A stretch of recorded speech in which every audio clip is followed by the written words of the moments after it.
Salut à tous, on se retrouve aujourd'hui dans un nouveau numéro de La Séance avec l'ami Nico de la chaîne Jules et Nico. Allez voir ce qu'ils font, on le dit tout de suite. Allez vous abonner, allez laisser des pouces en l'air, des commentaires. Je te laisse présenter en quelques secondes la chaîne. La chaîne, Jules, on est deux. On a commencé dans une voiture avec Jules. On chronique des titres qu'on se prête l'un et l'autre. On n'est pas là pour se prendre pour ce qu'on n'est pas. On donne notre avis. C'est simplement notre avis.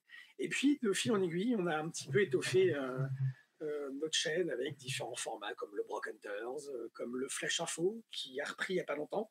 Et puis, on a intégré aussi le collectif lescomics.fr il y a quelques temps, au mois de janvier, pour lequel on fait des vidéos, des formats dédiés seulement au collectif. Donc voilà, on s'éclate pas mal, on prend notre pied, et ce soir, on va encore prendre notre pied. Et on adore, encore une fois, parce que ce sont les copains. Mais même si ce n'est pas les copains, on adore quand même. Exactement.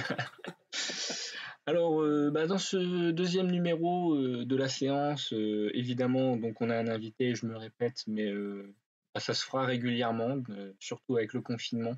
Dès qu'il y a un sujet que j'ai envie de traiter, là pour le coup, je voulais parler de cette série absolument avec Nico, parce que je sais qu'il l'a suivi à peu près au même moment que moi. Alors avec un peu plus de lenteur, mais c'est pas grave. Parce que voilà, je voulais avoir aussi son avis et vous le partager parce que Nico a lu le livre qui a inspiré cette série, donc on en parlera tout de suite. C'est parti. C'était pas mauvais, c'était très mauvais. Voilà, exactement. Alors reprenons. On va commencer. Je te laisse introduire le sujet de cette série. Oui, je te fais le topo si tu veux. Ouais, tu nous fais le petit pitch. Ouais, un petit pitch. Eh bien, on est dans une. Ça commence, c'est bon là. Ouais, ça commence.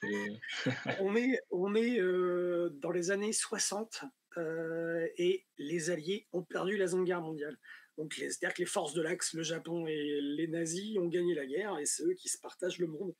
Et on est un peu, ça commence comme ça, la série en tout cas, où d'un côté à l'ouest on a les Japonais et à l'est les nazis, avec au centre, pas tout à fait au centre, mais entre les deux une bande qui s'appelle la zone neutre. Et on a en fait, le topo de la série, c'est qu'on va vite se rendre compte, dès les premiers épisodes de la série, qu'on a des membres d'une certaine résistance qui veulent faire tomber les deux régimes, le régime nazi et le régime de l'Empire japonais. Et on va suivre leur pérégrination, en fait, tout au long de la série. C'est une série, pour terminer le pitch rapido, c'est une série qui mêle un petit peu aussi de fantastique et de mystique. Et c'est ça aussi qui fait tout l'attrait de la série. Donc, les nazis ont gagné la guerre, les Japonais aussi, et ça fait très mal.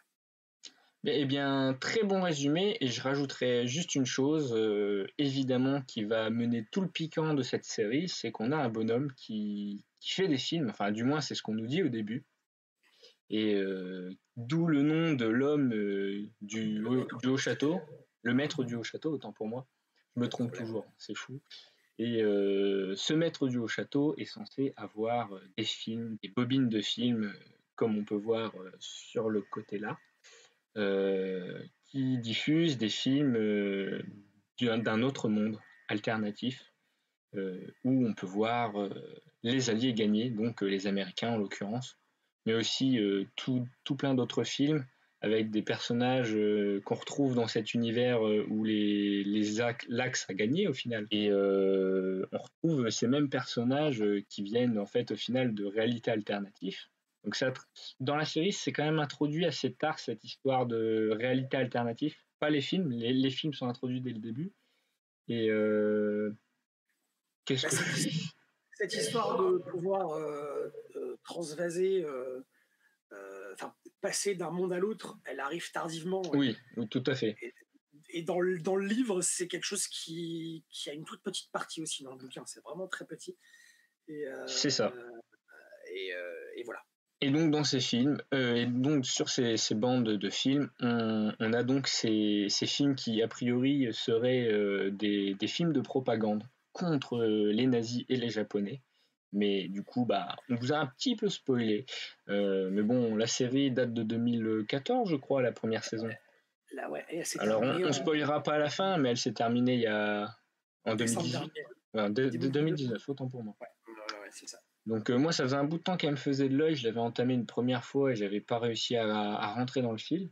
Mais voilà, c'est une histoire qui est fortement intéressante avec des enjeux qui sont quand même forts. Enfin, je pense notamment, à un moment, on a des gens qui sont du régime nazi auxquels on se prend d'affection, je dirais même.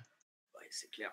Et il y a quand même un personnage qui est marquant, c'est le fils du gros. Comment ça s'appelle déjà pas le Führer, mais Ah oui, l'agent Smith, enfin le Gruppenführer, Herr c'est ça. Gruppenführer, ouais. J'allais dire Gropen, j'étais plus sûr. Obergruppenführer, c'est ça. Voilà. Eh bien, son fils va faire un acte très nazi, mais qui est à la fois une très grande philosophie, je dirais, et une grosse réflexion quand même au final sur ce personnage qui va aller à l'encontre au final. Enfin, il y a ces personnages qui vont s'entrecroiser les idées de est-ce qu'on doit au final suivre ce régime dont on est partisan depuis le début, enfin presque le début, ou bien est-ce que au final non, on va aller à l'encontre pour aller sur nos propres nos propres décisions, si je puis dire. Totalement. Enfin, c'est beaucoup cette série, elle amène beaucoup de réflexions sur ce que le nazisme aurait pu être. C'est ça qui est intéressant. C'est ça qui est intéressant. Et sur les réflexions que ça peut engendrer sur ce que la vie de tous les jours pourrait apporter dans le nazisme s'il était encore effectif. Et c'est ça qui est très intéressant au final.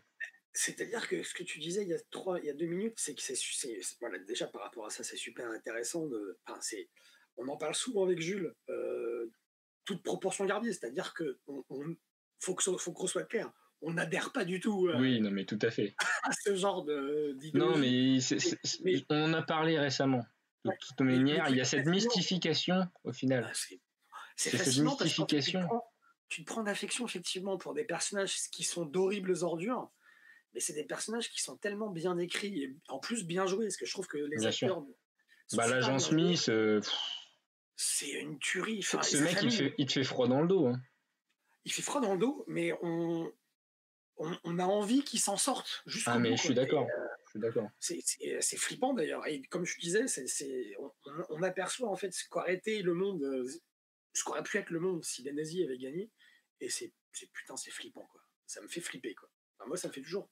Même quand j'y pense, je me dis waouh. Tu te dis les mecs, c'était vraiment des grands malades et. Tout à fait. Et on a laissé faire.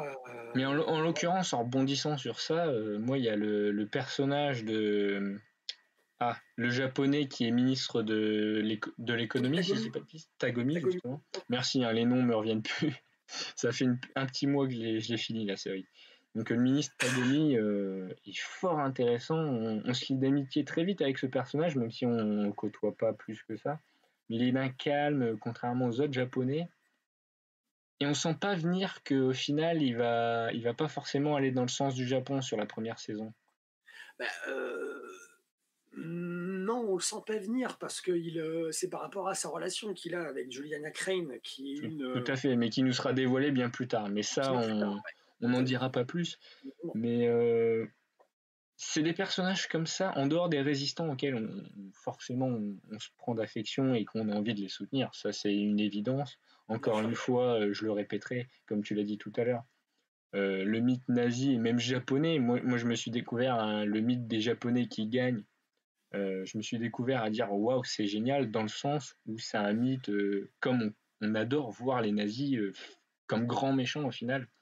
Même si parfois on aimerait bien voir aussi les communistes un peu plus souvent, parce que les nazis ça devient quand même un truc qui est pas mal répété. Et c'est ce qu'on disait il n'y a pas longtemps avec Jules, c'est que ce qui est étrange, effectivement, comme tu dis, sur les soviétiques, c'est que pourtant, eux, ils ont. Ils ont fait des trucs bien pires parfois. Ça a duré 70 ans et il y a tellement de choses à dire. Alors, je sais pas s'ils ont fait des trucs pires. Je pense que dans l'idée.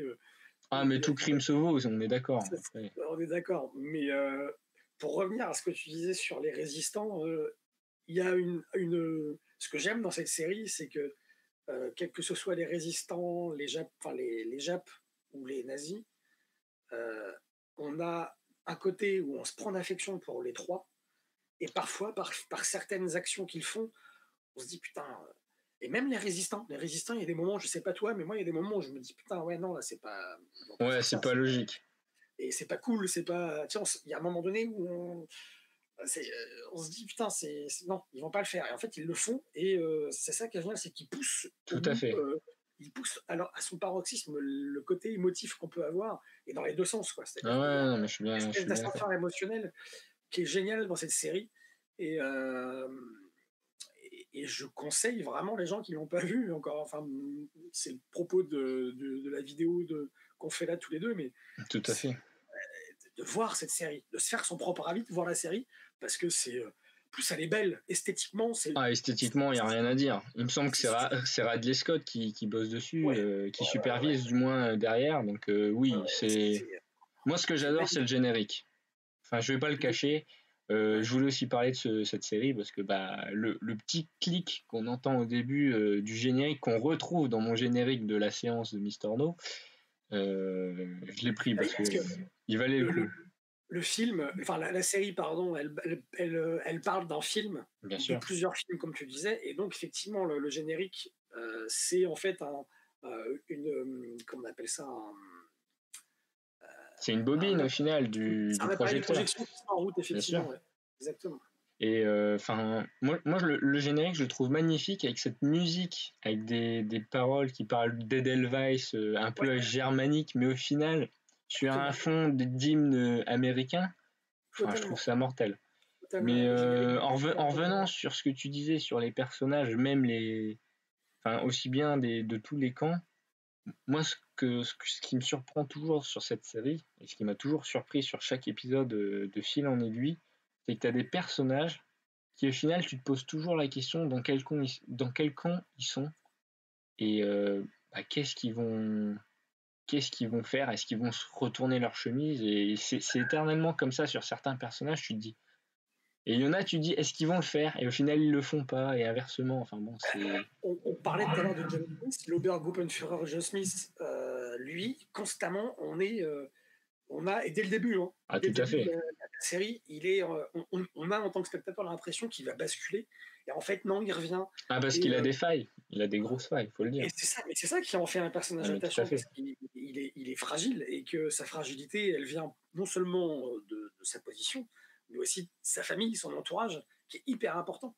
Tout à fait. Dans la série, je trouve qu'il y a une place centrale. On en parlait encore avec ma femme, avec qui je l'ai regardé la série il y a pas longtemps. Juste avant, là, on en parlait du fait que cette série, elle tourne autour de la résistance, la volonté de faire tomber un monde, mais sur quelqu'un qui a des convictions et qui doit malgré tout protéger sa famille, et protéger sa famille, ça va aller peut-être, on ne le sait pas, on ne va pas spoiler, mais peut-être va aller à l'encontre de ses convictions, et c'est magistralement fait, je trouve, vraiment, enfin la série en tout cas. Ah oui, non, mais tout à fait.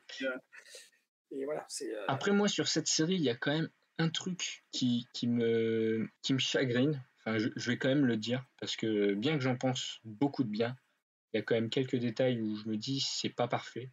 C'est sur l'égalité scénaristique de chaque saison. Je sais pas ce que t'en penses. Enfin, je pense par exemple à la première saison, je vais prendre un exemple pour tous ceux qui vont nous regarder, mais c'est la première saison, je la trouve très lente, avec pas beaucoup d'action au final. On met tout en place. Vous t'en avez parlé sur le live de Jay, mais c'est un côté vitrine au final. S'il n'y avait pas eu les 4 saisons d'un coup, je pense que j'aurais pas continué. C'est-à-dire que ce que tu dis, c'est intéressant, c'est ce que disait G, que la série, elle commence très lentement, et qu'il y a combien d'épisodes? Il y a 10 épisodes par saison. C'est ça. Il y a 4 séries, il y a 4 saisons. 4 saisons, 10 épisodes. Par saison. Et effectivement, les 5-6 premiers épisodes de la série, donc de la première saison, sont hyper longs. Ils mettent en place toutes les choses, les personnages, l'intrigue, les relations qu'il peut y avoir. Et en fait, c'est de ce point de vue-là, du fait que ce soit très lent, c'est à l'image du bouquin. Et c'est une des seules choses qui est à l'image du bouquin, parce qu'il y a beaucoup de choses, on en parlerait plus tout à l'heure, il y a plusieurs choses qui sont différentes, et ce qui est intéressant d'ailleurs. Et elles sont inégales les saisons, mais je trouve que la deuxième et la troisième saison se tiennent vachement bien. Ah, je suis assez d'accord. La première saison est bonne, elle est super Ah bonne. oui, parce elle est que bonne, mais elle a pas le Mais- même goût que les autres. Enfin, elle est Totalement. plus insipide, je dirais, tu vois. La première saison, donc ça monte. Et la deuxième, troisième saison, il y a une espèce de constance pendant 2 saisons. Et la quatrième saison, elle est bonne aussi, mais Bah, moi, ce que je dirais sur la 4e saison, je suis pas entièrement d'accord. Disons que moi, cette série, je l'imagine comme un gâteau qui gonfle au final. ouais, Et sur le dernier, c'est le soufflet qui se dégonfle ouais. pour 2 raisons. Enfin, d'après moi, après, tu me diras si tu es d'accord ou pas avec moi, mais déjà, il y a une sorte de cassure, même si on a un fil conducteur qui reste présent entre la 3e et 4e saison, mais une cassure sur certains personnages. On en perd certains, on en retrouve d'autres. Et on sait pas pourquoi. Alors, moi je dis pourquoi pas, hein. Moi ça me dérangeait pas, mais je m'attendais à revoir les personnages qui étaient déjà, enfin, avec qui on a la cassure et qu'on perd le fil conducteur de ces personnages-là. Je pense notamment à certains résistants. C'est-à-dire que on s'est fait la réflexion avec Claire, même mon épouse, parce qu'on a regardé donc les 4 saisons d'une traite comme toi. Comme moi, c'est ça. Et donc on est passé, on regardait en général 2 épisodes par soir, tu vois, sur la fin, sur les C'est troisième. un bon rythme. Ce qui fait que le hasard a voulu qu'on finisse la saison 3 et qu'on commence la saison 4 le même soir. Donc, ce qui fait que la saison 3 se termine sur un cliffhanger de malade. Ah ouais, bah oui. Et la 4e saison commence. Et là, on s'est regardé avec ma femme, on a fait, mais merde, c'est qui eux? Parce qu'en fait, ce qu'il faut dire, c'est qu'il y a 1 an qui s'est passé entre la 3e et la 4e saison. Oui, tout à fait. Dans l'histoire de la série, il y a 1 an qui s'est passé. Et moi, ce que je reprocherais justement à la 4e saison, et je reprocherais ça aussi aux scénaristes et aux producteurs, c'est qu'on a l'impression on leur a dit, c'est la dernière saison, vous arrêtez là, faites en sorte que il se passe des choses, mais vous pouvez pas faire ce que vous auriez voulu faire. Parce que je pense qu'à la fin de la 3e saison, les producteurs, ils avaient une idée. Donc tu penses qu'il y a eu un truc assez castrateur de la part d'Amazon ou des producteurs? Ouais, je pense qu'il y a eu un truc. Moi, c'est la sensation que j'ai eue, parce qu'il y a des personnages qui sont apparus, on ne sait pas d'où ils viennent, parce qu'ils ne sont pas introduits dans les saisons précédentes. Et c'est le seul, je pense que c'est vraiment le seul gros défaut que je trouve à la série, c'est celui-ci. C'est qu'entre la 3e et la 4e saison, il y a 1 an qui se passe, on ne sait pas ce qui s'est passé pendant ces 1 an. Vraiment, rien n'est révélé durant la 4e saison, ou alors très peu. Ouais, il y a peu de révélations. Il y a des personnages qui disparaissent de la 3e saison. On aurait aimé ce qui aurait arrivé. Bah, j'aurais bien aimé les voir, ça c'est sûr. Voilà, on les voit plus. Après, le fait qu'il y ait des nouveaux qui sont introduits, moi c'est cette partie qui me gêne moins. Ça me gêne moins aussi, mais le problème c'est qu'on ne sait pas d'où ils viennent, ces personnages. Tout à fait. Et le truc c'est que pourtant ils ont l'air d'avoir une importance capitale dans l'histoire de la série. Ah oui, je suis d'accord, oui, c'est vrai que vu comme ça... C'est terrible. Et pourtant la 4e saison, elle est intéressante à bien des points de vue. C'est-à-dire que on a des révélations sur certains personnages. Ah oui, tout à fait. On a des retournements scénaristiques. Ah mais il y a des trucs de dingue. Qui sont ouf. Et des moments où on s'est regardé avec ma femme, on a fait mais non, c'est pas possible, il se passe pas ça. Et je sais pas si c'est pareil, mais en ça elle est folle. Mais je trouve que j'espère que tu parles de la série. Oui. Amazon a dû dire aux producteurs, bon, on termine sur une 4e saison, alors que les producteurs avaient, je pense, dans les poches, avaient 2 voire 3 saisons supplémentaires. Parce que je pense qu'il y avait matière à faire vraiment autre chose que ce qui s'est passé dans la 4e saison, même si elle est ouf, la 4e saison. Mais encore une fois, il y a des personnages que j'aurais aimé revoir, et des personnages qui sont apparus que j'aurais pas forcément... Enfin, ils sont bien là où ils sont. Oui, non, mais je comprends bien. Il aurait fallu une saison entre les deux pour introduire ces personnages-là. Ouais, ou alors peut-être mettre plus d'épisodes. Exactement. Ou mettre une saison supplémentaire, comme je te dis, tu vois. Enfin, je sais pas. Moi, mon avis, il est assez proche du tien. Mais je rajouterais un truc, c'est que sur la fin, mais vraiment dans ce qui se passe dans le dernier épisode de la dernière saison, je m'attendais à autre chose. Alors, Ouais. la fin, est-ce qu'elle est elle est bonne, mais c'est justement l'effet soufflé qui retombe. Vraiment, c'est grosse déception. Parce que bon, sans aller trop loin, mais on introduit au final cette idée de multiverse, et j'en Totalement. dirai pas plus, mais je trouve ça mortel. Enfin, moi, Imaginez, juste une parenthèse, Vas-y. imaginez les nazis qui ont la possibilité, enfin je sais pas, est-ce que je le dis ou pas? Qui ont la possibilité d'envahir d'autres mondes. On n'en dit pas plus. Quoi la face? C'est moi quand j'ai vu ça, je me suis dit mais c'est pas possible. Enfin c'est ouf quoi. Parce Oui, non, que mais il y a une histoire de conquête cosmique, de multiverse, qui au final revient à une grande passion qu'on partage, les comics au final. Et c'est ça que totalement, j'ai trouvé mortel d'ailleurs. Mais exactement. la fin, mais vraiment la toute fin, la réaction des Le- personnages qu'on suit depuis le début, totalement. il y a vraiment ce sentiment, mais tu te dis ça va arriver à un point, enfin sur l'épisode, l'avant-dernier, tu te dis ça va péter, ça va être un truc de fou. Et la fin, j'aurais voulu voir d'autres choses. Et pourquoi pas l'après-événement de ce qui se passait un peu avant, quoi. Avec une vraie conclusion. Enfin, moi, la conclusion me convient pas en tout cas. Je sais pas si toi, t'es de ce même Non, avis. la conclusion est bonne, mais effectivement, elle ne me convient pas non plus parce que, et comme tu l'as dit, c'est comme un soufflet qui retombe.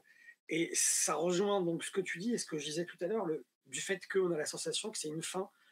Il a fallu qu'il arrête la série, donc ils n'avaient pas pensé à cette fin, je pense. Moi, c'est la sensation que j'ai, c'est qu'ils n'avaient pas pensé à cette fin et que, vu qu'il fallait finir la série sur cette 4e saison, voilà. Et je suis resté sur ma fin pour le coup parce que j'ai pas trop compris ce Ouais, qui c'est s'est ça. passé. J'ai pas trop compris ce qui s'est passé. Comme tu dis, ce dernier épisode, il introduit la notion de multiverse dans l'absolu, c'est sûr. On le sent. Il y a, mais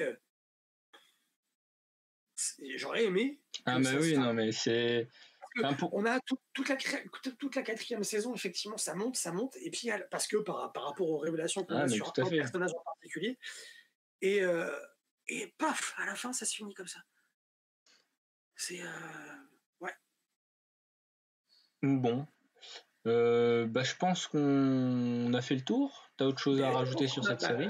à part oui, non, à part que je l'ai kiffé et que j'ai été content de. C'était vraiment un rendez-vous du soir avec ma femme cette série où c'était vraiment un plaisir de la retrouver parce que c'est une de ces, ça fait partie de ces séries, ces nombreuses séries euh, que tu regardes et t'attends de voir ce que tes personnages que t'adores, ce que les personnages que t'adores vont devenir.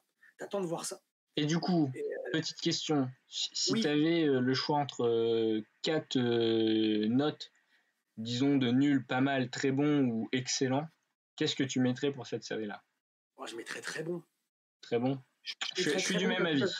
parce qu'on peut pas mettre moins, on pourrait mettre plus, mais vu ce qu'on a dit par Elle n'est rapport pas à la, parfaite. Pour moi, elle elle n'est n'est pas pas parfaite. parfaite. Je pense qu'il y a très peu de choses qui sont parfaites dans le Ah oui, non, monde mais du. après, on parle de tendre vers la perfection. Après, évidemment. Alors, j'ai levé le bras d'une manière assez nazie, donc j'espère que vous ne me reprocherez rien du tout. Mais non, non, mais elle aurait pu être parfaite. J'aurais pu mettre excellent si la 4e saison Ouais, je pense aussi. avait été, elle aurait, enfin, tu vois ce que je veux dire. Je suis assez d'accord avec toi. Sur ce, moi, je vais vous conseiller une autre série que j'ai vue, dont je vous parlerai évidemment, que j'ai adoré, qui se trouve aussi sur Amazon Prime, que je vous recommande chaudement. C'est la série Hunters avec Al Pacino.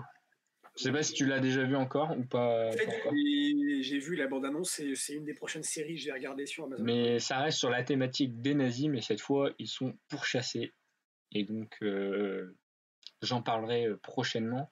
Mais avant ça, je vous préparais d'autres émissions avec des films, parce que je parle de séries. J'ai parlé des fois de 2 séries, 2 fois déjà. Donc, on partira sur un film la prochaine fois. Sur ce, n'hésitez pas à aller vous abonner, laisser des pouces en l'air, partager la vidéo sur tous vos réseaux. Enfin, vous connaissez le tutti quanti, comme on dit. N'hésitez pas à aller voir la chaîne de Jules et Nico si vous connaissez toujours pas, mais bon, à force de les voir sur la chaîne, vous devez les connaître. Sinon, voilà. Et puis on vous dit à une prochaine fois pour un nouvel épisode de la séance, que ce soit seul ou accompagné. Profitez de ce confinement, prenez soin de vous et n'hésitez pas à aller voir des films, voir des séries et lire tout simplement. Profitez tant que vous pouvez avoir pour lire, regarder des séries, et puis profitez des vôtres surtout pour parler de ce que vous avez lu et de ce que vous avez vu. Ça peut être génial aussi de le faire. C'est ça. Sur ce, n'hésitez pas à me rejoindre sur Captain Watch et à bientôt. Ciao. Salut. Je t'invite à me rejoindre et à m'ajouter sur Captain Watch. Tu pourras consulter sur mon profil toutes mes envies cinéma. Tu pourras aussi voir tous les films et séries que j'ai notés. Et le meilleur dans tout ça, c'est que tu pourras me défier pour que je regarde un film ou une série de ton choix.